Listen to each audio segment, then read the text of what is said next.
Башбулак айыл өкмөтүнө караштуу Эшме айылындабыз достор. Бизде ушул жерде сатылуучу 6 сотук жер тилкесин татканы келдик достор. Көрүп жатканыңыздар бул жерлер кеңейген, жолдор асфальтка даярдалып койгон, жолдор кеңири асфальт болот. Бул жак Ош Алай жолунан Акжарды аралап кире бересиздер. Бул жактан Тигир көчөдөн киресиздер, а бул жагы Ош Бишкек жолу трасса. Ошол жактан да кирсеңиздер болот достор. Жүрүңүздөр, биз сатылуучу жерибизге барып, ошол жактан толук маалыматты берели. Ассаламу алейкум, урматтуу Ош реклама YouTube каналынын катталуучу жана көрүүчүлөрү. Биз Башбулак айыл өкмөтүнө караштуу Эшме айылы жаңы конушуна келдик. Сатылуучу жер тилкебиз ушул жерде жайгашкан достор. 6 сотук, бул жагына 30, бул жагына 20 достор.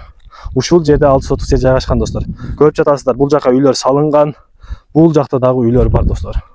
Ушул жерди келесиздер, тегиздеп стройканы баштай бересиздер достор. Билесиздер, бул жол. Мен сиздерге жол түшүндүрдүм, кандай киришти, кандай бул жака келишти.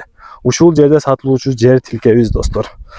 Келечеги бар. Жолдорду биз келатып көрдүк, жолдорду тегиздеп, чоңойтуп, асфальт басууга даярдап койгон достор. Жолду сиздерге көрсөттүк. Жолдор асфальтка даярдалганын көрдүңүздөр. Ушул биздин чегибиз ушул жерде жайгашкан. Бул жакта кошунаңыздар ишин баштаган. Көрүп жатасыздар достор. Келиңиздер, сүйлөшүңүздөр, алыңыздар. Баасын 800 000 деп койду. Дагы сүйлөшүү жолдору бар. 800 000. Бул жака ээсинин телефон номерин бүт баардык байланыштарды коебуз достор. Сүйлөшүңүздөр, алыңыздар.